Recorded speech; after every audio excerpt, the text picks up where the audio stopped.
Arizona State. Rod. I'm a Sun Devil, man. The 27-yard line. That's a great call. Two play fake. Plummer will put it up. Throws over the middle. Poole, touchdown. Quick flag. Third down and 5. Levitt swings it to Scatterboom. Scatterboom breaks defenders. Here he goes again. Scatterboom is the running back, and he is immediately met in the backfield, runs through the contact, and then throws a shoulder for good measure.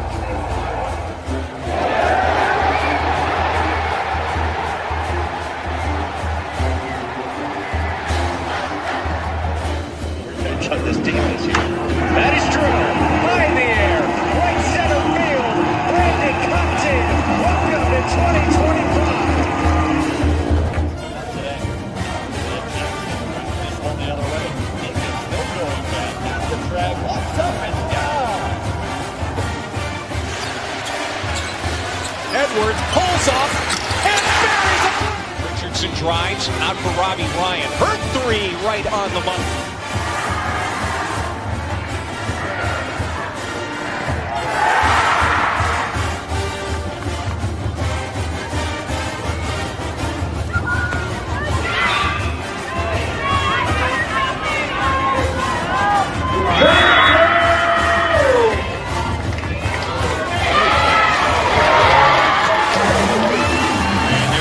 Takes his shot for Darby.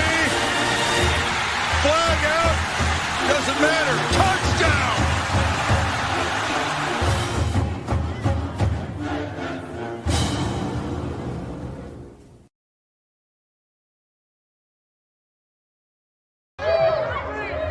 Let's go. Let's go. Let's go. Let's go. Let's go. Get your feet in the ground. Almost there. Oh, get her. Stand up. Stand up. Stand up.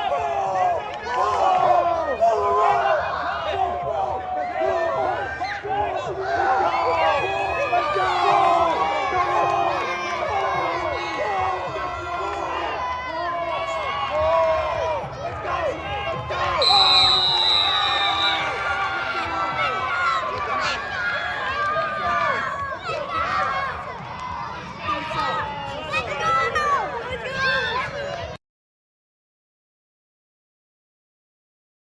We're invoking tradition, the rich tradition of college football, by announcing that we will be staging the bowl back on campus and bringing the Cactus Bowl to ASU back here in Tempe, Arizona.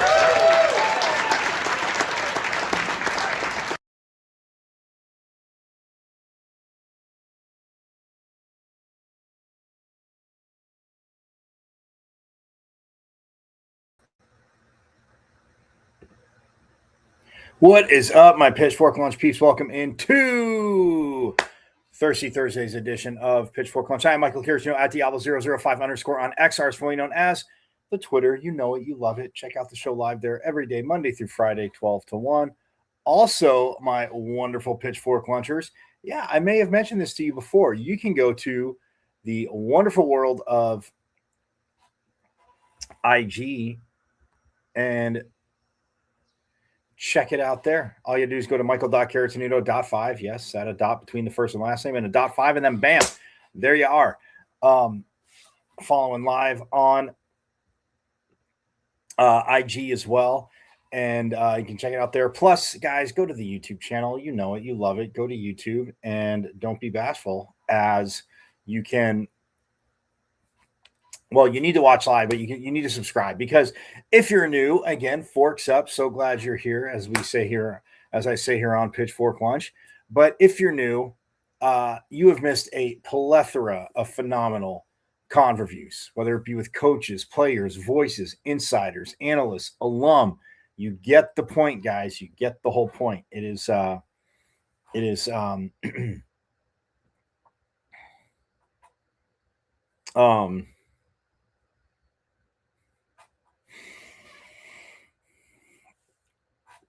absolutely awesome, because, again, and when I say alum, I mean from many different generations. We're actually going to hear from one today too. Again, we got a packed show, but pretty much all football. We're going to hear from Coach Dillingham. I heard from him yesterday at the kids camp. I dropped you guys a line, let you guys know. Yes, it was one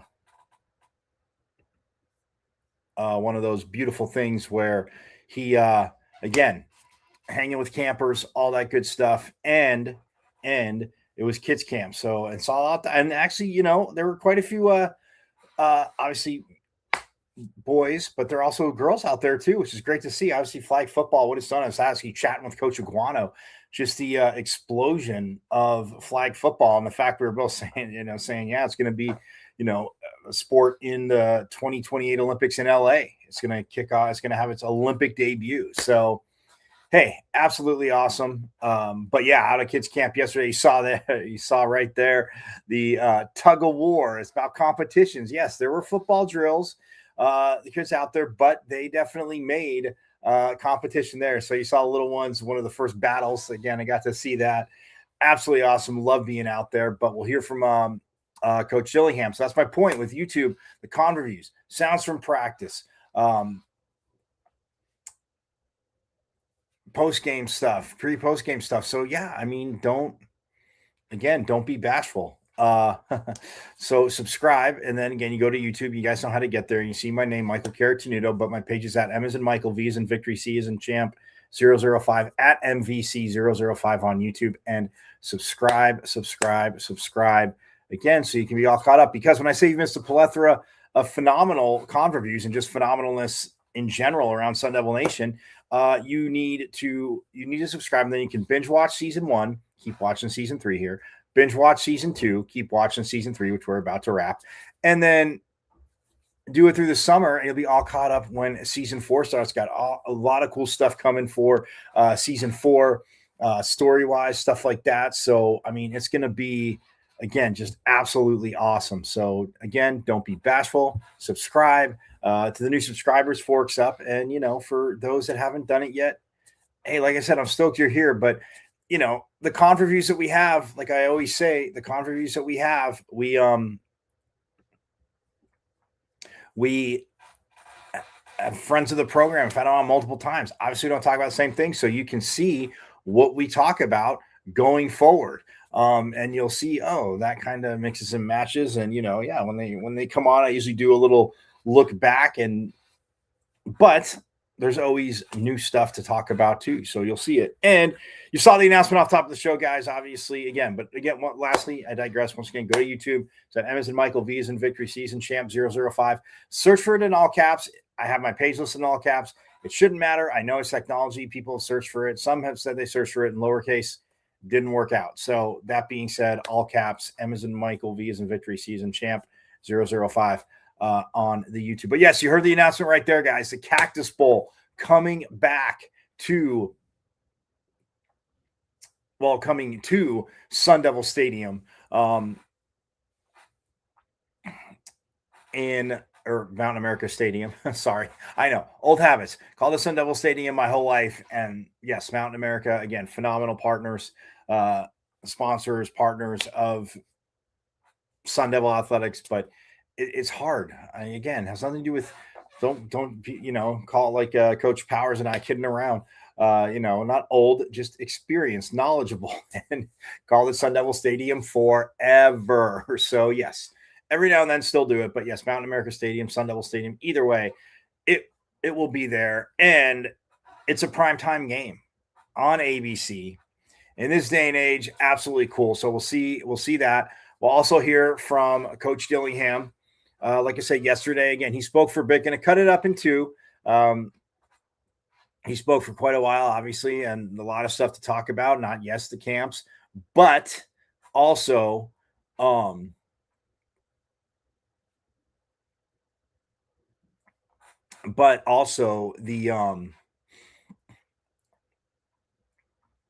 obviously the indoor facility. Yes. How recruiting is going ish. You can't comment on a lot of it. And somebody did ask him, and I get it, because even though they say they have, it's pseudo official, not official.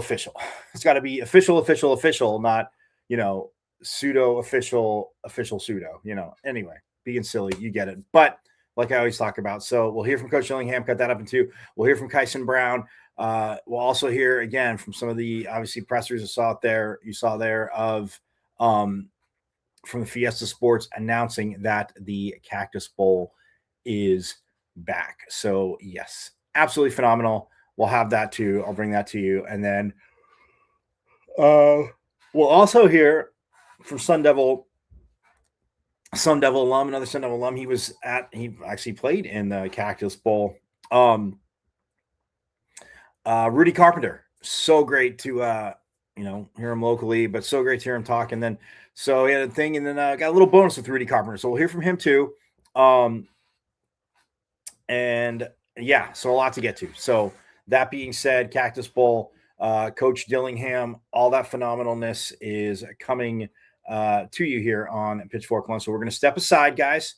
When we get back, again, we'll hear from Coach Dillingham and Kyson Brown. So yes, we will break that up into two, Coach Dillingham, but again, goes long, but you want to hear it. Hey, Pitchfork Lunch, I bring it to you. I was there, heard it, brought it to you. And then yesterday, again, program alert for those of you that saw, again, Forks Up, as the third season does wind down here on Pitchfork Lunch. So yes, that is that. So I will, we'll step aside real quick. And like I said, when we get back, and just a reminder, just want to remind you guys, it's always nice to see that.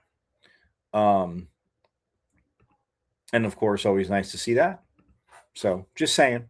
But yeah, I'll step aside real quick. And again, we'll come back hearing from Coach Dillingham from Kids Camp yesterday. Camp's going on today, 7-on-7, big man, all that good stuff. All here in Tempe. So all that good stuff. And but we will hear from Coach Dillingham from Kids Camp after this wonderful short break, and more coming up here on Pitchfork Lunch.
All right, back here on Pitchfork Lunch. Yes, I am Michael Caratino at Diablo005_ on X, formerly known as the Twitter. Yes, a lot of you know, some of you new ones, my old account got hacked. So, yes, had to start a new one. All that wonderful funness. But, yes, at Diablo005_ on X, formerly known as the Twitter. And also on IG at Michael.Caratino.5, the YouTube channel at M as in Michael, V as in Victory, C as in Champ 005. You can check out the show live there every day, Monday through Friday, live at 12 to 1. So don't be bashful and all that good stuff. Check it out. But like I said, we're going to get to it right away. Coach Dillingham talked for quite a while. So we're going to hear from head coach Kenny Dillingham right now as he spoke yesterday prior to the kids camp, and all that awesomeness. So yeah, kids camp going on behind him, And you see his eldest son there, seeing if he's excited. But here is Coach Dillingham again, talking all things camp, ASU, offseason, all that good stuff here on Pitchfork Lunch. We're going to offer 19, 20 freshmen, sophomores, and say we were your first. We're saying no. Here are the select few that we know can make Arizona State. Right? A real offer. Like an offer that it's meant to be, right? And make it unique. And so it is different, but I think in the end it's going to be right. But we have to educate the people on why we do it that way. Educate the state, because there's also going to be a lot of people who are like, man, Arizona State's behind. Why don't they recruit the state? It doesn't matter if we sign 97 kids. There'll always be people who don't like how we recruit the state. Like, there is no solution to the problem when you're living in it. It's the old saying, like, the bathroom's always going to stink, right? Because you live there. If you're always in the bathroom, it's going to stink. Doesn't matter how much you clean it, right? It's always going to be muddier in the state that you live in the recruiting. So you can't shy away from that. You got to find solutions to get what you want out of it, and that's signing the best players. I think the steps that we're taking, right, is working. What do you feel like what's your sense at this point about the economics of the 2026 roster in the Big 12 and also the legislation that's proposed to try to figure this thing out? Yeah, I mean, there's $40 million rosters out there, which is awesome for the guys. I mean, I'm all for players. I'm all for this process. At the end of the day, coaches make a lot of money doing this thing. There's a lot of layers to college football that need to be unwinded here. I'm not smart enough to figure it all out. I've looked at the bill, and there's some good things in it. There's some bad things in it. I love the fact coaches got to stay. I think that's an awesome thing for players. I'm really for anything that is driven for players and athletes. And when I say that, I mean all players and athletes. So that's the tricky part. It's like players and athletes finances, players and athletes Olympic sports, all players and athletes. And sometimes those go versus each other. And that's where this whole challenge and this math equation is difficult, is because you can be for players and athletes, but against the pocket of players and athletes with one stance, and for another pocket of players and athletes with another stance. That's what makes it difficult. That's why, for us, we just try to be good people, make good decisions, and have more fun working harder than anybody in the country.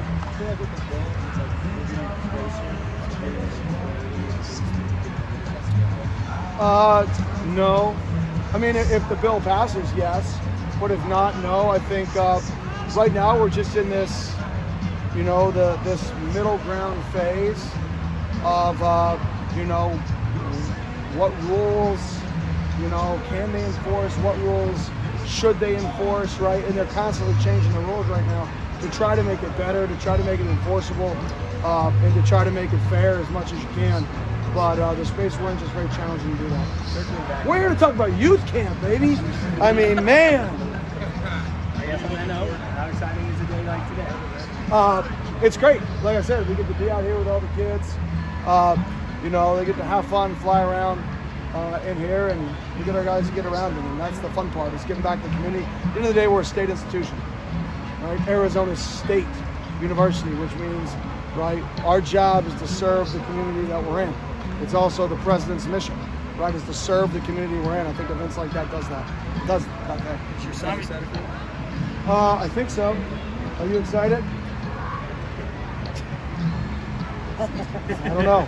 Any word on Kamari Anderson, what his injury was and how long he might be out? Yeah, he'll be back for the middle of he'll be back for the beginning of the season. Hopefully, is the plan. That's the trademark. So, Kamari's a great kid. He was voted on our leadership council. So, unfortunate the way he got hurt, but he'll be back for the season and he'll be in great shape. Where do you feel like you're at mentally at this point in the season? Are you enjoying the more relaxing time of year, or are you just itching to get back? Yeah, I like how you phrase that. The more relaxing time of year. The more relaxing time of year is in about 3 weeks. In about 3 weeks, I tell our guys, if I have to take a phone call, right, because one of you guys did something stupid, I'm going to be madder than I normally am on a Wednesday, right? But no, I mean, the best part about football and coaching football is you have 7 different jobs, it feels like. You go from football coach to mentor to managing finances to general manager to off-season booster relationships to community involvement to managing a budget. So it's really hard to get bored because you're constantly doing something else. It's not like you wake up every day and do the same thing over and over again. It's like different cycles of the season is a whole different job. And all of those cycles together are what make programs good. So if you're not good at one of these cycles, you better find somebody in your organization who is, who can teach you how to be good and help you in those categories.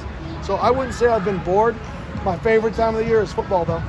So I am excited to get back to the football piece, because that's why I got into this thing, was to coach football. So I am excited to get back to football. I like our football team. I like our demeanor. I'm excited to see these guys compete. Coach, you talk. Just that it's trending in a good direction. Like, we're trending. I think there should be updates here in the next 2 weeks to a month. Don't quote me on that. But I think we'll have more updates here in the next couple weeks to a month. But the university's been great. President's been great. Jim Run's been great. Graham Machine's been great in terms of trending this thing in the right direction. My goal is to not just put up an indoor facility, but to put up an indoor facility that's the best, if not one of the best facilities in the country. We're in Phoenix, Arizona. Right? It's hot, and it's one of the largest cities. Why this facility can't be an unbelievable multi-use purpose, not just for Arizona State football, but for Pop Warner games. For, I don't know, could they put volleyball courts down on it? Could they put pickleball courts down on it in times of the year?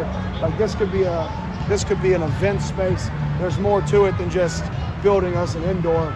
This is actually a community asset if we do it right, if we do it to a high enough level. And Coach, you talk about this camp, and obviously kids having more fun. But when we look at like, I know it would take a while to see what stories, like maybe not just encouraging them to be football players, but get into coaching and stuff like that. How just fun of that aspect of your thought of putting these camps on is for you guys? Yeah, I think, like I said, anytime life's about people and understanding people, relating to people, being good to people.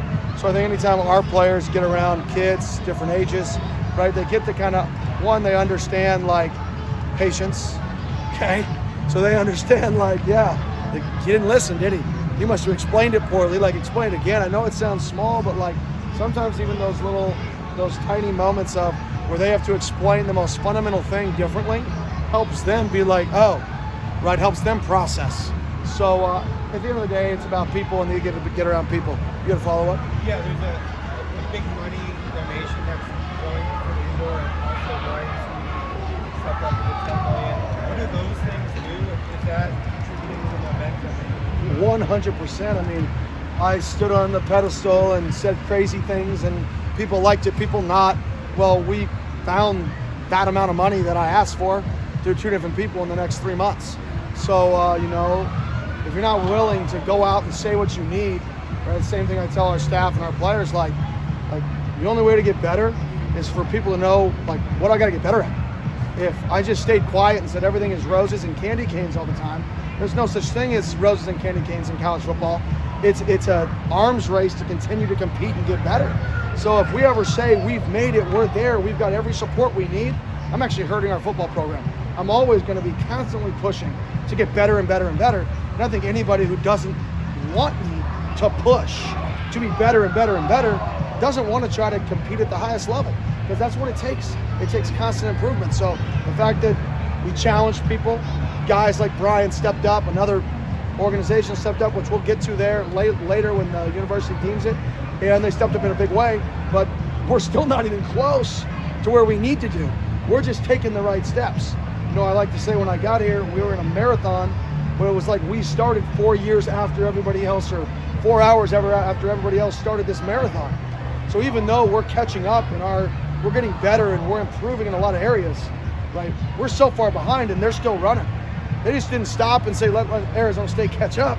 They're still trying to win the race. So we're trying to catch up and win the race at the same time. So we're catching up, but we're still not even in the same ballpark of winning this race right now. And that's why we got to continue to push and continue to get the Phoenix area involved through the collective, through the university, in any way, shape, or they can to help us compete. I mean, that's what's needed to happen if we want to compete at the highest level. OTAs are starting around the NFL. What's it like to see some of the guys from last year getting their opportunities on rosters, and having guys like Max and JT specifically serve as an example to recruits of what players can achieve at ASU? Yeah, I think it's awesome. I mean, to watch our players that came here, and most of those guys came here when we had 3 wins. Actually, all of them did. When we had 3 wins, and we're a dying/dead organization. And for them to all come here, not many people wanted them. Dying, 3 wins, dead organization. Flip the program. Now get to see them live out their dream. It's great. It's really fun for me. You know, I wish it was more of our guys, but it's hard to play on Sundays. That's a tough challenge. And for those guys, it's really awesome to watch. Kenny, speaking of last year, you had a lot of returning players. This year, there's a big change when it comes to quarterback, wide receiver, running backs, everything. What are the fun challenges of an offseason with a lot of new personnel? Yeah, I mean, you got to take spring ball, and then you got to say, okay, what do we learn from the spring ball, and then develop a plan for how we're going to install in summer. So being able to watch spring ball and say, okay, we like this player, this player, this player. These are their skill sets. I know this is how we installed in spring or how we did blank in spring, but we need to change that because this dude needs to get the ball, and we need this dude to be able to be here, here, and here. So now the install order is completely backwards of maybe what we've done the 3 years.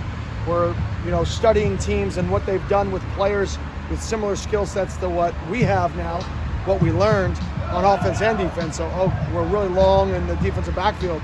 So what do longer teams do? Maybe they play more zone. Well, we're already a zone team. We already play a lot. Do we play more, right? Or do we just play the same amount? Well, let's study that. Let's see what these longer teams do. On offense, okay, we've got some pretty good weapons on the perimeter, right? Who are the teams that have played in O personnel? 5 wideouts. Who are the teams that have played in 10? And how did they manage that? Did they get matched in dime? Did they get matched in nickel still? So I think we're studying us and our personnel, what we should use, and we're studying what teams did, the teams that last year that we think we can look like. So long answer to the question. But, any similar prep to 2024? There's a lot of new faces. A little bit from that perspective. I would say a little bit.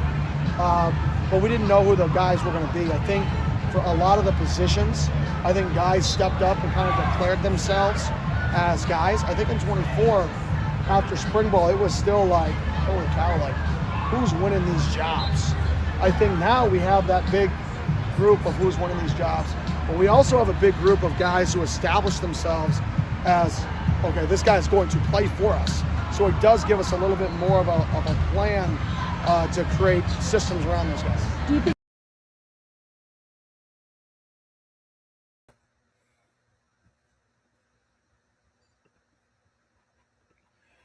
All right, so that's a lot there. A lot to digest in there. I know, pseudo pun intended here on Pitchfork Lunch. A lot to digest there. First half of his interview talking about obviously the indoor facility, which, yes, got passed. And the endowment there, you heard him, and he's talking about, endowing the coaching position. It's $10 million endowment donation. Just absolutely phenomenal. Talking about obviously kids camp, getting the kids out there. And then he was asking if he was excited. He was talking to, like I said, his eldest son, which was at a tough angle, couldn't get to him, but he was standing next to dad the whole time. So that was absolutely awesome. But yeah, I mean, and even on the team and, players coming back, just the fun, the community, always giving back. And I love how he said Arizona State University, yes, to serve the community. And again, events like that, the kids coming out to camp, absolutely awesome. And then like the high school 7-on-7s is all week long, and then big man camp and stuff like that. So yes, I will. But we'll take a quick break, let you digest that first half. Don't worry, right out of the break, we'll get right to the second half of Coach Dillingham. I mean, come on, I wouldn't do that to you guys. I wouldn't leave you guys hanging like that. So we'll take a quick break, and when we come back, right back into the second half of Coach Dillingham's wonderful, phenomenal Sun Devil media availability yesterday. So stay tuned. Coach Dillingham right on the other side of the break here on Pitchfork Lunch.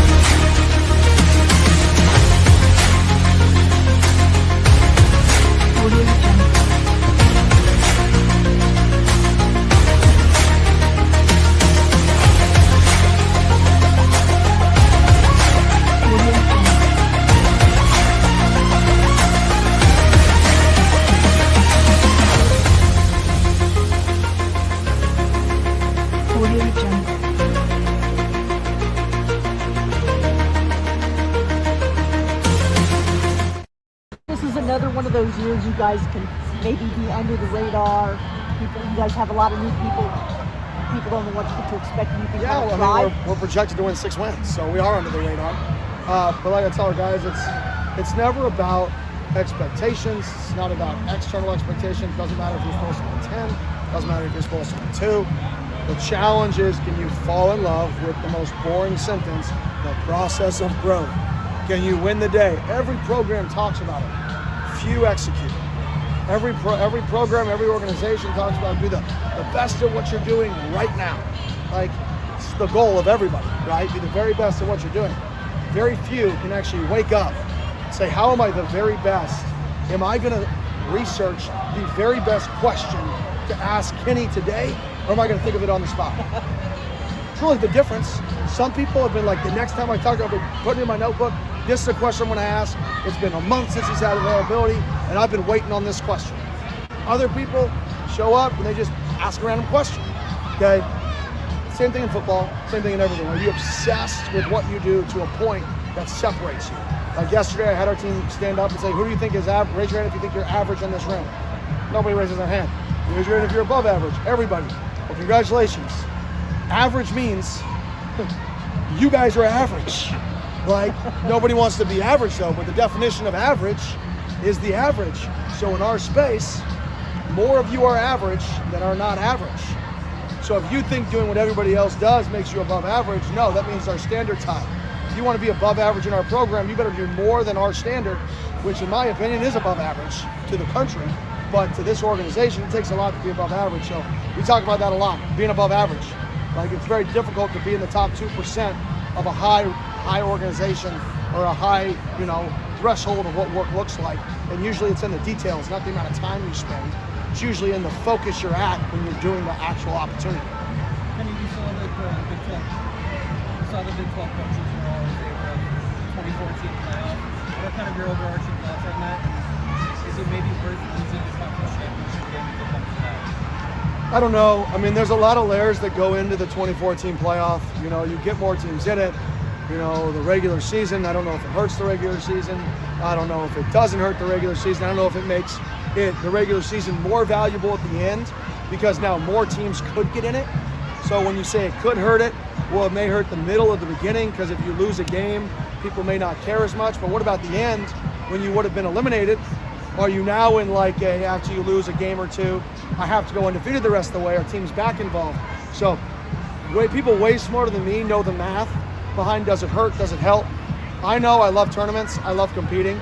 I love those environments, so I just want to get in a scenario to where we can just compete at the highest level as many times as we can versus the best teams in the country. So that's what I like about it, is the competition piece. You guys good? How do community events today get you and the team excited for football? Yeah, I think like I said earlier, we're a university that we serve the community. Like that's our mission from the president down, is we serve our community. So I think when we're out here serving our community and then our guys get to see football as fun. I talk about it a lot, but NIL, changing the landscapes, all that stuff other coaches can complain about, I really don't. I may say crazy comments, but I don't, because at the end of the day, football is fun. These kids, these players, young men, whatever you want to call our guys, 18 to 22, 23, they're playing college football. They laid in their bed when they were these kids' age and said, man, how cool would that be if I could play college football? They didn't talk about money. They didn't talk about any of that. Now they get to make money and play college football. So I think these moments are moments for them to reflect on, man, look how lucky I am. When in so much in today's society of Twitter and social media is look what they have, look what he has, look what she has, look what other people have. And you almost live in envy of what other people have. You forget what you got. And I think these moments, they really get to remember, man, I'm living out a dream right now. And it's better than the dream I could have imagined, because college sports has changed for the better, specifically towards players in the last few years. They're living out a better dream than they could have ever imagined. And now all these kids are looking up to them. So I think it really just a way for them to reflect on like how lucky they are to be where we're at. Same thing with the coaches. What coach do you think you should talk to them about what they could make in college?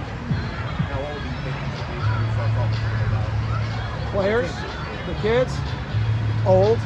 I mean, I think Michael Beasley has a really good podcast out. He was on a show. I can't remember the podcast exactly, but he had a really good podcast just about the nature of youth sports and some of those things. And I think it was a really good reality check. So I don't know the age of what that looks like, but I know this: kids are going to be motivated by fun, by falling in love with something and enjoying it. So the longer you can keep something about the enjoyment and the fun, it's not a job. At the end of the day, when something becomes a job, the word naturally is not fun. Human nature, job, does not correlate with fun. To the point where people say, if you ever have a job, the goal is to never have a job, right? To do something you love. As people say, that's the goal of everybody in life, right? The whole goal is to never have a job. So when we start saying that word job at a young age and people incorporate it, yeah, they make money, but how do we make it not a job? How do we still make it something that these kids are passionate about? Because what they learn in sports goes far beyond this 4 to 5 year window in life. And so my goal with all this stuff is get these guys as much money as they can make, whatever these smart people determine that is. I'm all about that. And then how do we make it not a job, though? Let's keep the main thing, they're 18 to 22 kids in development. People will say, well, they can go to the military at that age, they're not kids, they're not this, they're not that. Yes, they are. They're still kids. Science proves it. They're still developing. Let's protect the ones that we can develop. Let's develop them into CEOs and really high-ranking people. Let's develop them to when they graduate, they have money in their pocket, they can start businesses, pour back into the economy. Let's double down and not shy away from the landscape. Let's embrace it. And let's help these kids be more successful when they leave than they did, 5-10 years ago. Coach, you talk about the base and everything like that, but to see when you talked about activating the valley, reinvigorating the fan base, when you see the energy that baseball and softball, the postseasons they had, and even, kids qualifying for nationals in track and field, is that how you truly envision it? Because you're just going to reinvigorate football, it's just the whole ASU fan base. Every activating the valley, different time of year, you have to have different ways to keep the fan base engaged, right? You have to have 12 months out of the year, 10 months out of the year. Everybody leaves in the summer anyways, right? But 12-ish months out of the year, you have to have something that's people are excited for it. So in spring, from football, we can do football and people can come out on Saturdays and read all the reports, right? Listen to the interviews, okay? Well, when it's not that part of the year, what is engaging the community? Softball did that at one of the highest levels. I joke, we have a little staff group chat, and Megan won the tournament, and I made a little AI thing of her with a crown, like the Queen of Arizona State, Megan over here, right? Because it was huge for the organization. We're being talked about that time of year, and that matters. When you see Willie and the games that they played, we're being talked about this time of year. Our brand is out there. They just released the NCAA football cover. I don't know if it's official or not, but I saw it on Twitter. Okay, so I'm going to comment on it, right? And Sparky's in it. Holy cow. That's back-to-back years of Arizona State University being on the cover of the video game in some way, shape, or form. Back-to-back years, the relevancy is growing. If somebody would have told me that 4 years ago, I would have pinched myself, right?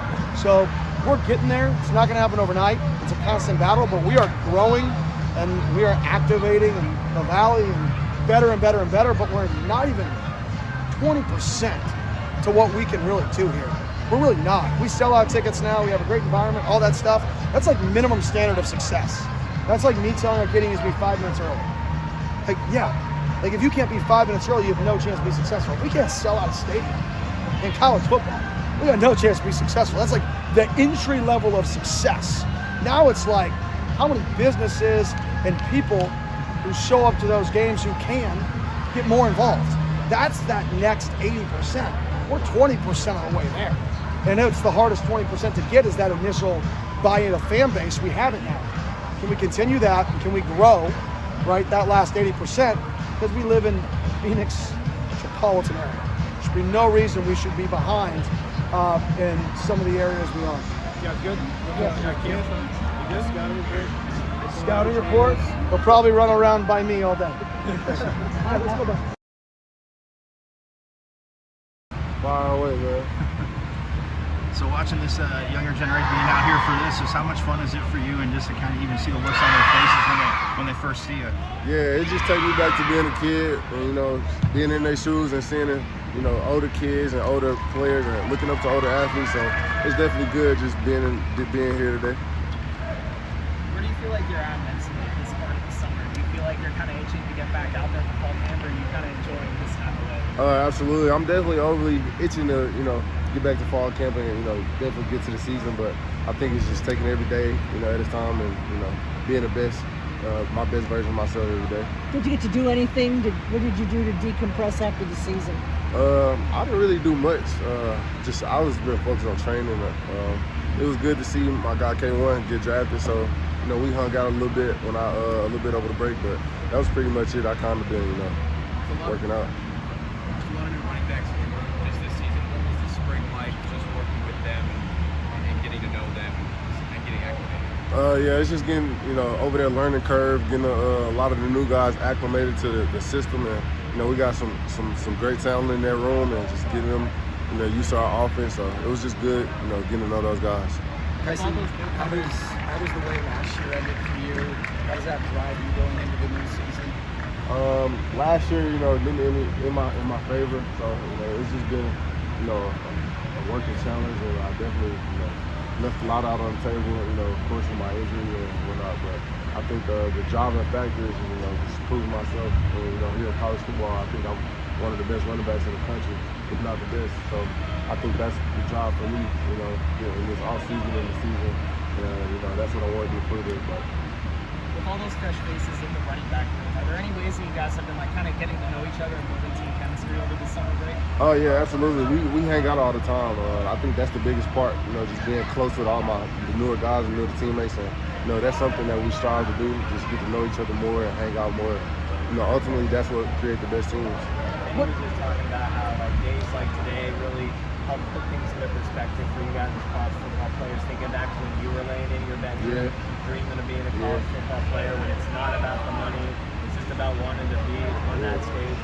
Are you kind of feeling that today, as just kind of thinking back to when you were a kid and now you're here and then you're seeing Absolutely, it puts it into perspective. Just, you know, the pure love for the game. You know, these kids, you know, they're probably not even worried about anything else, but you know, just the love for the game. So it ultimately just allows me to come out here and just, you know, show my love for the game and just, you know, respect.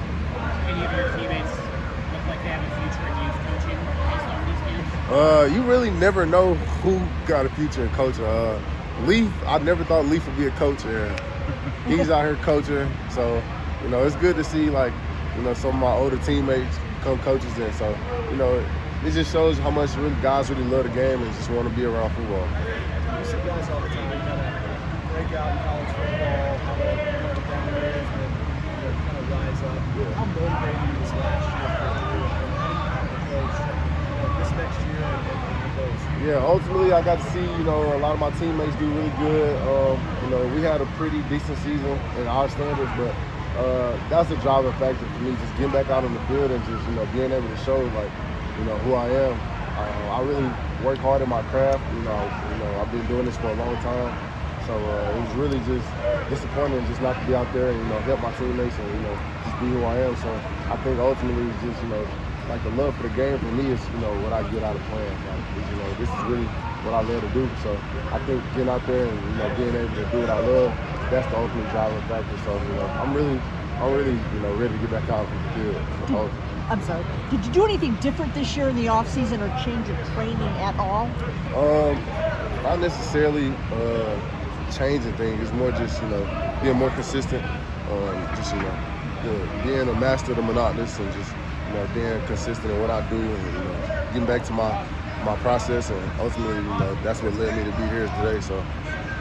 And does this help you kind of like with a looking glass through what coaches deal with? Because not deal with, but just have to, you know, are up against you. Because Coach Dillingham was saying sometimes you guys got to develop patience, because if you explain something they don't do it right, you kind of look at the coach, and coach just said maybe they got to explain it better. So does that give you more of an insight into coaching? I'll probably get to see, you know, how the coaches feel today. So, you know, but I think I'm pretty good connecting with kids. So, I don't think it'll be that big of a challenge for me. Throughout the spring and this summer, how do you balance getting close with the new guys in the running back room, but also like competition and your personal aspirations of being a starting running back? I think the competition just, you know, that's just my mindset. That's just how I wake up every morning. You know, that's just the nature of my personality.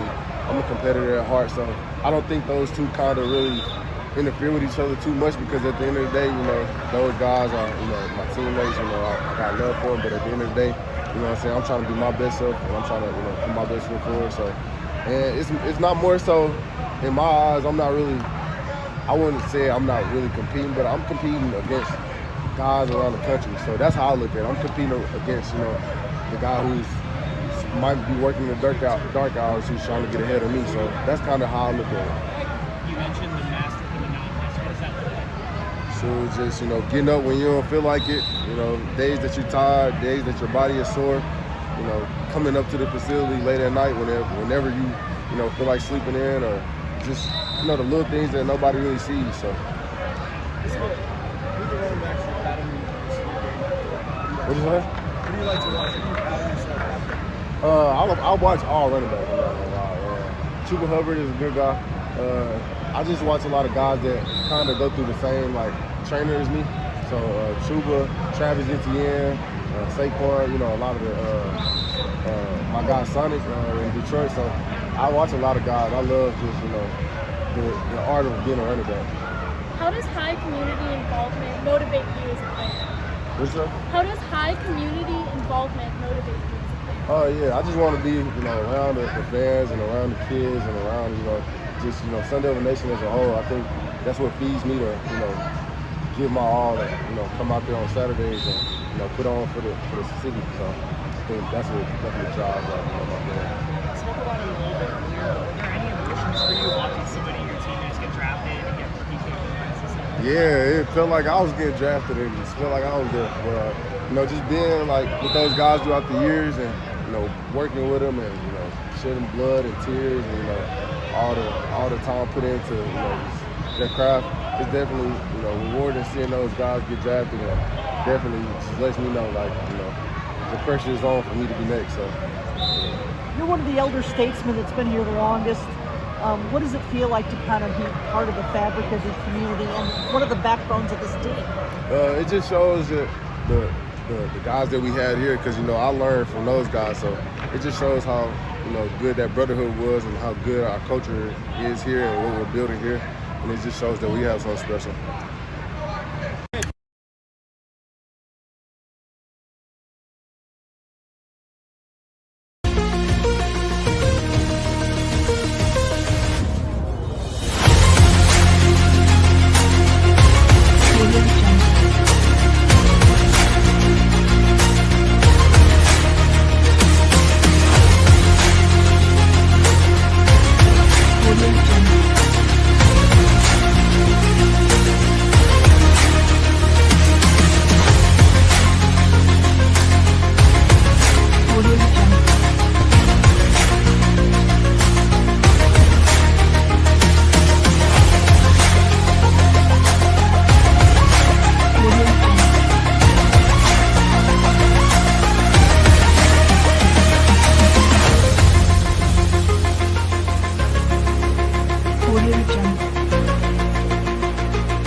All right, back here on Pitchfork Lunch here from Coach Dillingham and Kyson Brown there. Obviously, second half of Coach Dillingham. Again, activating the Valley.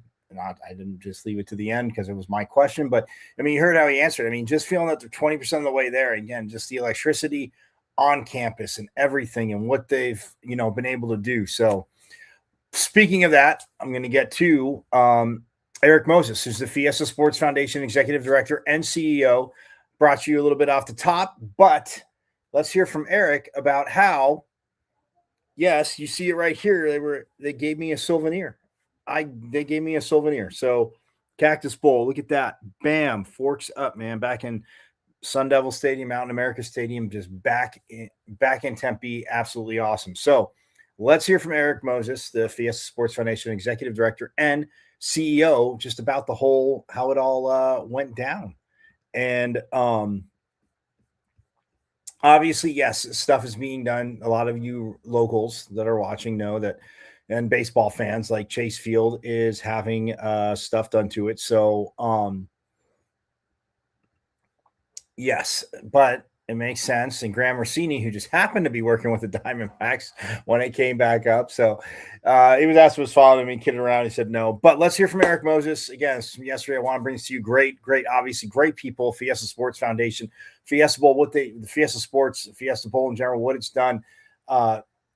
Charity-wise, and year-round, and everything that goes on, events they put on, and just, again, the phenomenal organization with their iconic, stylish, phenomenal yellow coats as well. But here is Eric Stone from yesterday.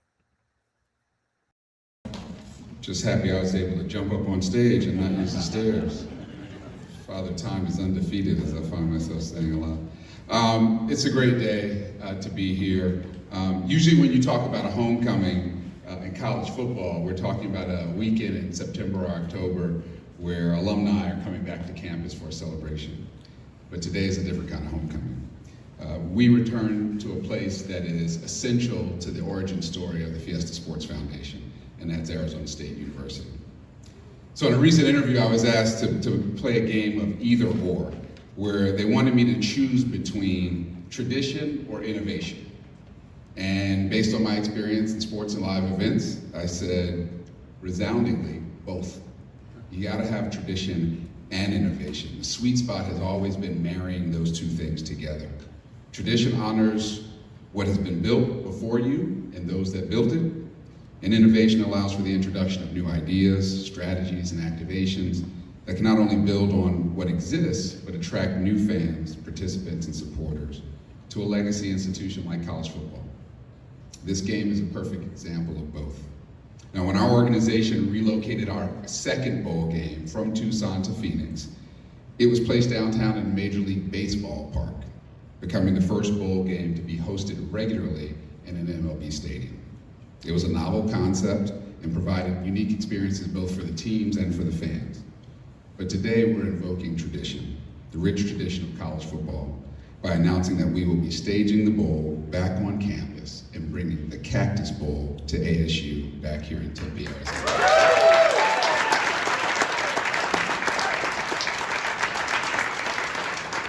A bowl game in a football stadium is the kind of environment that college football fans expect, with seats right on top of the action, familiar sight lines, and the kind of amenities that football fans enjoy. Atmosphere where fans can come early, they can tailgate with barbecues in the parking lots, they can enjoy our pregame entertainment, and walk over from downtown Tempe. When the Cactus Bowl was here from 2006 to 2015, the 4 highest attended games in its history were right here, featuring teams like Iowa, Michigan, Minnesota, Kansas State, and Oklahoma. And by reviving the Cactus Bowl name, our objective is pretty clear. We want to tie the game to its Arizona roots and our great destination, which is even greater in the month of December when this game happens. And I can't think of any more iconic and identifiable, anything that's more iconic and identifiable with Arizona than the cactus, right? The new logo places that iconic image front and center, as you can see over my shoulder, and maintaining the Cactus football goalpost is a distinctive way to marry both the destination and the reason for the event, football. Arizona is also known for our colorful sunsets, and that landscape is captured beautifully with the cacti and multiple colorful hues that paint the sky and the logo. And lastly, you'll see our signature Fiesta sunburst at the bottom of the logo to more readily connect the Cactus Bowl to the Fiesta Sports Foundation as the owners and the producers of the game, which many people don't know until we tell them. The logo is a work of art, and I think it looks great. I think it looks pretty great on some hats that you'll see very shortly. We're particularly pleased that those hats were produced by a company right here in Tempe, Branded Bills. So let's give them a hand.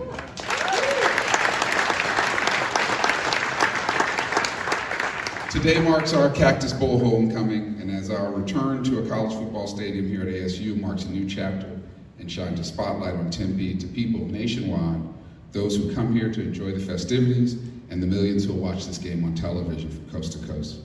And to share more about the actual game, I want to bring up the chairman of the board of directors for the Fiesta Sports Foundation, Nick Smith.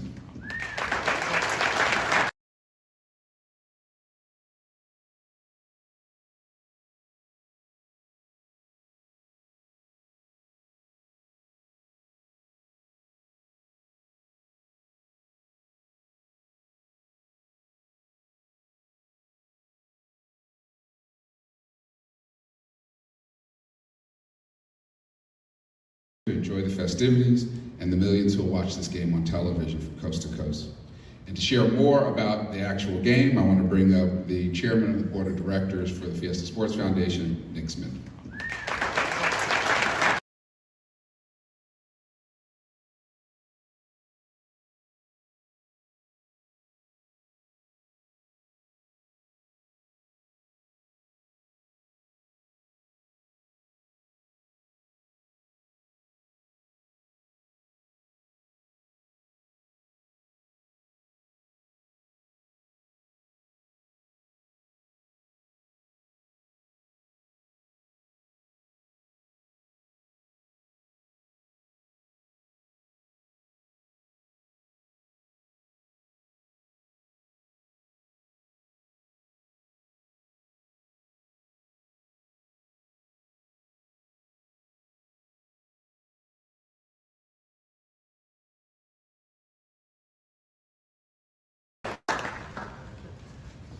How's everyone doing today? Give me time to get my Eric left his speech up here. You know, normally you would turn the page, a little courtesy for me. Thank you. No doubt, no doubt. But anyway, thank you, Eric. I really, really appreciate it. You got me a little excited. This mic is going to play with me. You were right. Okay, here we go. I'm really, really excited to be up here. I can only tell you that if I had a wish granted to me, you know, I'd really prefer to kick off the game right now. Standing up, giving speeches is just not my thing. I'd love to kind of do it that way. But the Cactus Bowl is very important for Fiesta Sports Foundation and our community. The game has always been representative of what's best here in Arizona, the weather, holiday season, families here, and for those traveling from all over the country. I've got a little fun fact. In the last 3 years, the Cactus Bowl has more points scored than any other bowl game. Can anybody guess a number? 207. I don't want to waste your time. Yes. Of those 207 points, I was nervous because I was trying to figure out where their defense is on the field at all. But again, that's another thing to talk about. But I am here because I have the privilege to tell you when and where the game will be played. I'm sure you can guess the second option, but when and what time is very, very important. So I'm gonna ask everyone to pull out your phones because I've got the date and time already set up for you, right? I know you're working the cameras, but get your phones out. Okay, fantastic, fantastic, I like it. Anyway, if we're all ready, okay. Our kickoff is on Saturday, the best day of the week. You know, when I was in college, I played at the University of Notre Dame, so don't judge me. But I would tell you, couldn't wait for Saturday, under the lights. I mean, just prime time. I'm giving some hints out and some clues for you guys so you can figure this out.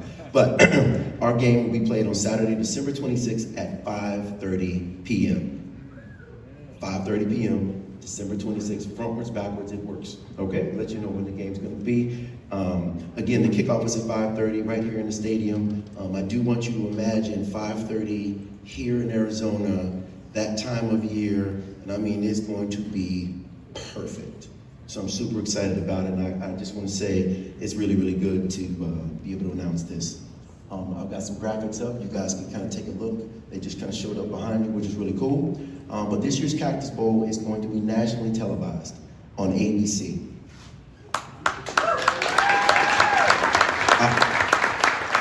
You know, sometimes I have to be me when I get a microphone. When I say televised on ABC, I'm saying not cable. ABC. I'm not saying give a holler shout out. It's all good. Anyway, network TV is huge for us. We're honored that the network thought so much of our foundation and what we have done to receive such a coveted time slot for the Cactus Bowl. Again, I just want you to imagine what's going to happen here in the stadium. Lastly, and most importantly, we rock these yellow jackets with a lot of pride.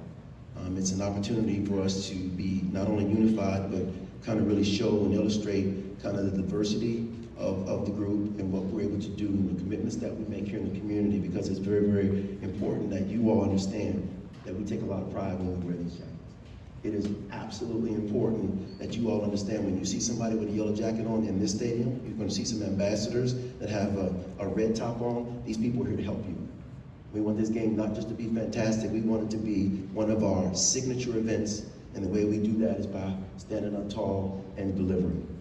The one thing that I would say is the world-class hospitality that we have is second to none. People leave here bragging about it. Last year, and I want to embarrass Eric because he didn't fix the microphone. I'm going to embarrass Eric.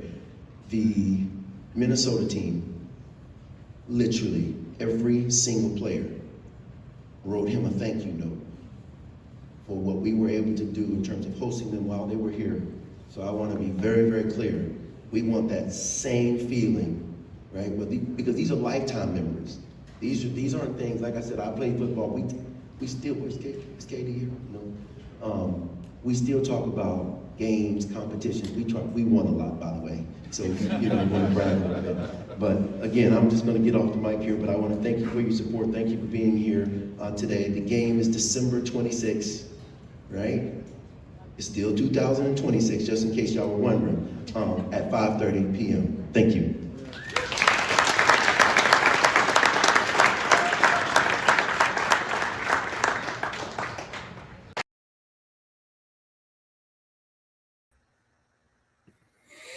Well, there you go. Nick Smith, the Fiesta Sports Board Chair, and Eric Moses. Pardon me. Apologies. A great conversation with Eric Moses after, even after the event was over. It was great catching up with the Fiesta Sports Foundation Executive Director and CEO, Eric Moses. You heard from both of them right there. So, yeah, Cactus Bowl, December 26th, 5:30 p.m., ABC. Yes, it'll be beautiful. Yes, it'll be that. I know I said we get to Rudy Carpenter. Going to get to that tomorrow, man. Time's up, man. It flies, but kind of like youth camp yesterday. Absolutely flies. But yes, you see it right here. They gave me a souvenir. You said wear it with pride, and you know on Pitchfork Lunch, and have it. We'll definitely wear it this last little bit of Pitchfork Lunch as we begin to wrap up season 3. We'll hear from Rudy Carpenter and Graham Rossini tomorrow. That I promise you. And then, we'll have track updates, obviously Women's College World Series, regionals, super regionals start for baseball tomorrow. Yes, the Devils aren't there. We know they had a phenomenal season. We wrapped that up on Monday and Tuesday. So, but yeah, I'm going to get out of here. You guys have a phenomenal rest of your Thirsty Thursday. Hopefully we were able to quench a good amount of that Sun Devil thirst, but come on, we're Sun Devils. There's always more to quench. So, thanks for running back-to-back Big 12 champs women's volleyball. It is hashtag our state. For Team Down South, it's you. For broadcasters down there south, saying you won more Territorial Cup points. I don't see how that's possible. Yes, you did win the football game, unfortunately. Swept in men's basketball, but let's see. You got swept in women's hoops. You got swept in volleyball, smacked around. Even in softball, 2-2. And we sent you home from the Big 12 championship and sent you to a regional, which you didn't get out of. Help send you to a further regional, which you didn't get out of. And the Devils beat Texas A&M. So, yeah. So for those out there in Wildcat country, you can send this to them. You can post it. That makes no sense. So, yeah, even in softball, winning in baseball. So let's see. Yes, you won football, and yes, you swept men's hoops. We swept women's hoops going 3-0, smacking you twice in the season, and then in the Big 12 tournament, 3-0. Softball was even, 2-2. Baseball, we won 3-2. Let's see. What am I forgetting? Oh, beach volleyball. We got you. Yes, too. We got you there. We got you in beach volleyball. So yeah, anyway, I don't need to keep going on. I don't know how you get the points, but it is, yes, thanks to reigning back-to-back Big 12 champions, women's volleyball, who has owned you the last 2 years, school down south. It is hashtag our states, just a little PSA. They always wanted me to remind you, and McKenna Brackens reminded you after the game in Tucson as well, too. It is hashtag our state. Have a phenomenal rest of your Thursday. I'll see you tomorrow. Same bat time, same bat channel. Yes, we'll talk a little bit more baseball, women's college World Series, softball wise. wrap this up through. We'll hear from Graham Rossini and Rudy Carpenter tomorrow. So again, a lot coming tomorrow. Got you here on Friday here on Pitchfork Lunch. So have a phenomenal rest of your Thursday. And you guys know it. Go Devils. And as always, forks up. I went to Arizona State. Right. I'm a Sun Devil, man. 27-yard line. That's a great call. Two play fake. Plummer will put it up. Throws over the middle. Pull. Touchdown. Quick flag. Third down and 5. Levis swings it to Scadaboo. Scadaboo breaks defenders. Here he goes again. Scadaboo is the running back, and he is immediately met in the backfield, runs through the contact, and then throws a shoulder for good measure.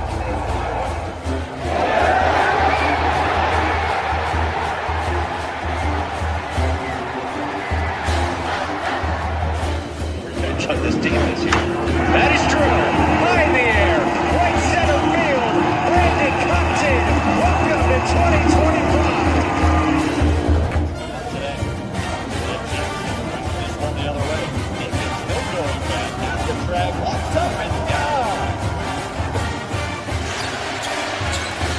Edwards pulls off and buries it.